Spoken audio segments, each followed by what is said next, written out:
বাংলাদেশ জাতীয়তাবাদী দল বিএনপিকে ধন্যবাদ। বিশেষ করে ধন্যবাদ দলটির বর্তমান কার্যত শীর্ষ নেতা তারেক রহমানকে। কেন ধন্যবাদ তা খুলে বলছি। যারা আমার লেখা পড়েন তারা জানেন, এই কলামেই গত 7 মার্চ রাজার দল নাকি দলের রাজা শিরোনামে লিখেছিলাম হাসিনা রেজিমের বিরুদ্ধে আন্দোলনকারী দল ও শক্তিগুলোর সমন্বয়ে নির্বাচনের পর জাতীয় সরকার গঠনে বিএনপি প্রতিশ্রুতিবদ্ধ। কাজেই নির্বাচনের আগে আন্দোলনকারী দলগুলোর মধ্যে একটা সমঝোতার উদ্যোগ নিতে বিএনপির আপত্তি থাকার কথা নয়। সেই বিবেচনা থেকে আমার প্রস্তাব, বিএনপি ছাত্রদের নতুন দল সহ আন্দোলনকারী দল সংগঠনগুলোর একটি জাতীয় কনভেনশন আহ্বান করতে পারে। আমার এই আহ্বানের পর প্রায় 2 সপ্তাহ পার হয়েছে। তেমন কোনো কনভেনশন বিএনপি আহ্বান করেনি, বরং বিভিন্ন দল ও অন্তর্বর্তী সরকারের মধ্যে নানা বিষয়ে উত্তেজনাকর বক্তব্য বিনিময়ে পরিস্থিতি বেশ খানিকটা অস্থির হয়ে উঠেছিল। অনৈক্যের জোর দমকা হাওয়া বইতে শুরু করছিল। একটা অস্থিরতা ও অনিশ্চয়তার অশনি সংকেত দেখা যাচ্ছিল। এরই মধ্যে গত 19 মার্চ বুধবার বিএনপি রাজধানীর ইস্কাটনের লেডিস ক্লাবে বিভিন্ন রাজনৈতিক দলের নেতাদের সম্মানে আয়োজন করে এক ইফতার মাহফিলের। এটি হাসিনার ফ্যাসিবাদের বিরুদ্ধে লড়াই করা ডান বাম নির্বিশেষে সব রাজনৈতিক দলের মিলন মেলায় পরিণত হয়। আর এই আনুষ্ঠানিকতার মধ্য দিয়ে মধ্যপন্থী উদার গণতান্ত্রিক দল হিসেবে বিএনপি সব দলের কেন্দ্রে হিসেবে নিজেকে তুলে ধরে। এই অরাজনৈতিক ও সৌজন্যমূলক গেট টুগেদার দিয়েই বিএনপির রাজনীতির হাওয়া পুরোই ঘুরিয়ে দিয়েছে। ঝড়ো হাওয়াকে স্বস্তির হাওয়ায় পরিণত করেছে। মাত্র 2-3 ঘন্টার স্বল্পস্থায়ী ইফতার মাহফিলই যেন রাজনৈতিক দলগুলোর এক মিনি পলিটিক্যাল কনভেনশনে পরিণত হয়েছিল। গেম চেঞ্জার এই ইভেন্টের জন্যই আমি বিএনপিকে ধন্যবাদ দিয়েছি। তারেক রহমান এই ইন্তেজামকে খুব প্রজ্ঞাপূর্ণভাবে ব্যবহারের ম্যাচুরিটি দেখাতে পারায় তার জন্য বরাদ্দ বিশেষ ধন্যবাদ। এর আগে বিএনপির সহযোগী সংগঠন জাতীয়তাবাদী ছাত্রদল আয়োজিত ধর্মীয় আবহের আরেকটি অনুষ্ঠানও রাজনৈতিক সমঝোতা স্থাপন ও ইসলামের মডারেট রূপকে তুলে ধরার ক্ষেত্রে ইতিবাচক ভূমিকা রাখে। ব্যতিক্রম ধর্মী আয়োজনে ছাত্রদলের উদ্যোগে ঢাকা বিশ্ববিদ্যালয়ের ছাত্র শিক্ষক কেন্দ্র টিএসসি মিলনায়তনে পবিত্র রমজান উপলক্ষে কোরআন তিলাওয়াত প্রতিযোগিতা অনুষ্ঠিত হয়। তাতে ছাত্রীরাও অংশ নিয়ে চমৎকার পারফরমেন্স প্রদর্শন করে। বিধিনিষেধের অর্গল ভেঙে মেয়েদের এভাবে কালামে পাক থেকে তেলাওয়াতের প্রকাশ্য প্রতিযোগিতায় এগিয়ে আসার সুযোগ দিয়ে ছাত্রদল মডারেট ইসলামী কালচার ও আকীদার প্রতিফলন ঘটিয়েছে।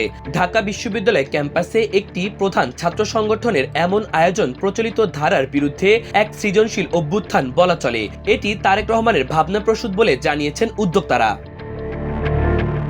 3 দিনের এই হিফজুল কোরআন ও কোরআন তিলাওয়াত প্রতিযোগিতার সমাপনী অনুষ্ঠানে প্রধান অতিথি করা হয়েছিল বিএনপির কোনো নেতাকে নয়, বরং অন্য একটি ইসলামী দলের নেতাকে। প্রধান অতিথির বক্তৃতায় খেলাফত মজলিসের আমির মাওলানা মামুনুল হক বিএনপির বিশেষ করে খালেদা জিয়ার দেশপ্রেমিক ভূমিকার ভূয়সী প্রশংসা করেন। এতে এই অনুষ্ঠানটি ঘিরে রাজনৈতিক সমঝোতার এক বাতাবরণ সৃষ্টি হয়। এরপর আসে বিএনপির গত বুধবারের ইফতার মাহফিল। ফ্যাসিস্ট হাসিনা রেজিমের বিরুদ্ধে আন্দোলন করার প্রতিটি রাজনৈতিক দলকে এই মাহফিলে আমন্ত্রণ জানানো হয়েছিল। প্রায় সব দলের নেতাই সেখানে বক্তৃতা করার সুযোগ পান। সাম্প্রতিক কালে জামায়াতে ইসলামী ও ছাত্র তরুণদের গড়া নতুন রাজনৈতিক দল জাতীয় নাগরিক পার্টি এনসিপির সঙ্গে নানা বিষয়ে বিএনপির তীর্যক বাক্য বিনিময় চলছিল।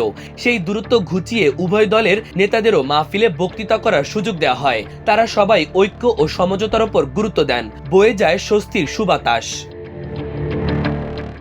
এনসিপির তরুণ নেতা নাহিদ ইসলাম বলেন, আমরা সবসময় এমন এক বাংলাদেশ প্রত্যাশা করেছি যেখানে রাজনৈতিক শক্তিগুলো তাদের মধ্যে মতপার্থক্য থাকবে, নীতিগত পার্থক্য সমালোচনা থাকবে, কিন্তু সবাই একসঙ্গে বসতে পারবে, আলোচনা করতে পারবে দেশের স্বার্থে, জনগণের স্বার্থে। নাহিদ ইসলাম বলেন, যখন রাজনৈতিক শক্তিগুলোর মধ্যে বসার মতো অবস্থা থাকে না, রাজনৈতিক নেতৃত্বের ভেতরে যদি অনৈক্য তৈরি হয়, সেখানে অরাজনৈতিক শক্তিগুলো সুযোগ সন্ধানী হয়ে ওঠে।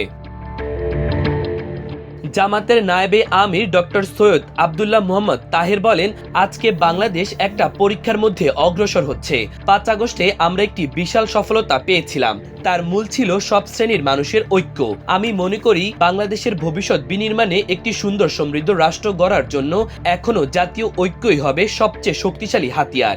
এই ঐক্য রেখেই যার যার জায়গা থেকে যেটি প্রয়োজন সেটি অবশ্যই আমরা এখানে ইমপ্লিমেন্ট করার চেষ্টা করব। জামাতের পক্ষ থেকে 4টি পয়েন্টে জাতীয় জাতীয় ঐক্যের জন্য আমি সবার কাছে অনুরোধ জানাই।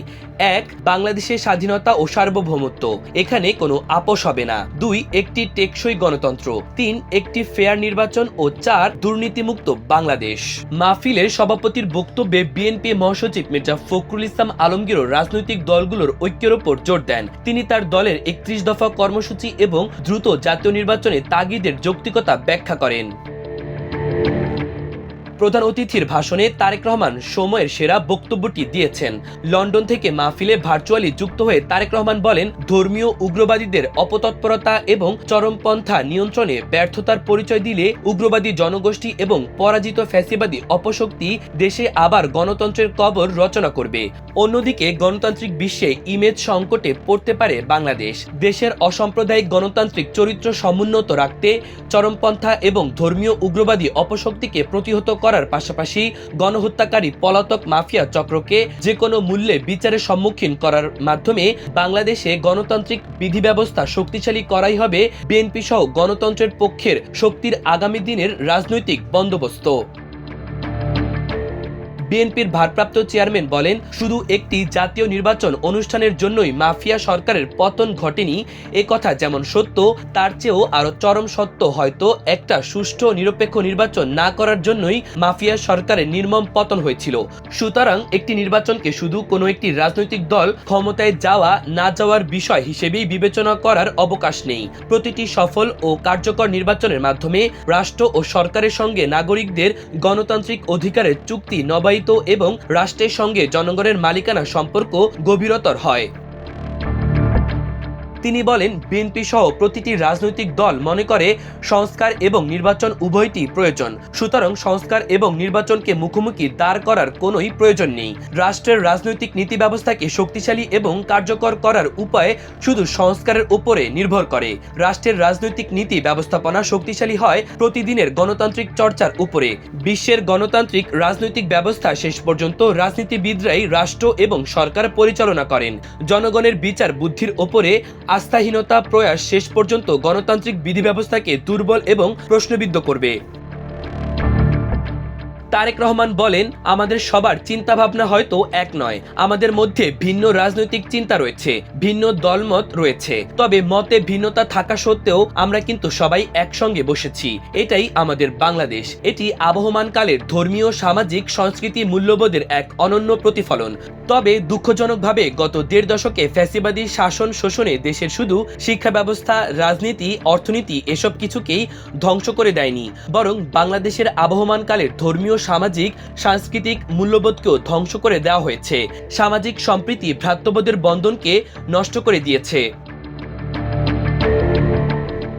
তারেক রহমানের এই বক্তব্যকে বাংলাদেশি জাতির অস্থির এক ক্রান্তিকালে আমার কাছে সময়ের ম্যাগনাকাটা বলে মনে হয়েছে। অবিমৃষ্যকারী রাজনীতিকদের হঠকারী ও দায়িত্বহীন উক্তি সম্প্রতি সংঘাত ও অনিশ্চয়তার যে কালো মেঘ সৃষ্টি করেছিল, এই মাহফিল তা উড়িয়ে দেবে বলে আশা করি।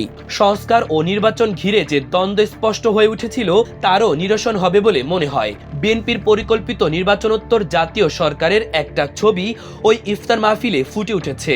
তাদের সবাইকে নিয়ে বিএনপি নিজেকে কেন্দ্রে স্থাপন করে যদি আগামী 5 বছরের জন্য একটি নির্বাচিত জাতীয় সরকার গঠন করতে পারে এবং ডক্টর মোহাম্মদ ইউনূস ও তারেক রহমানের মধ্যে আগামী বাংলাদেশের ব্যাপারে একটি মিথস্ক্রিয়া সম্ভব হয়, তাহলে রচিত হবে অন্তত সম্ভাবনার এক নয়া ইতিহাস।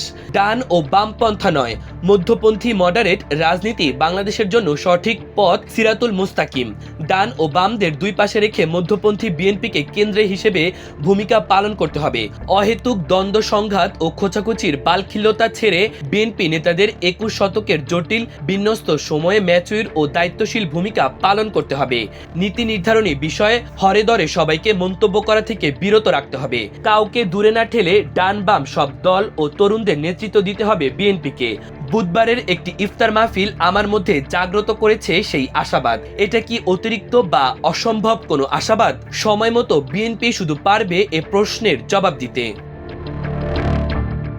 মাহবুবুর রহমান ইমন, আমার দেশ।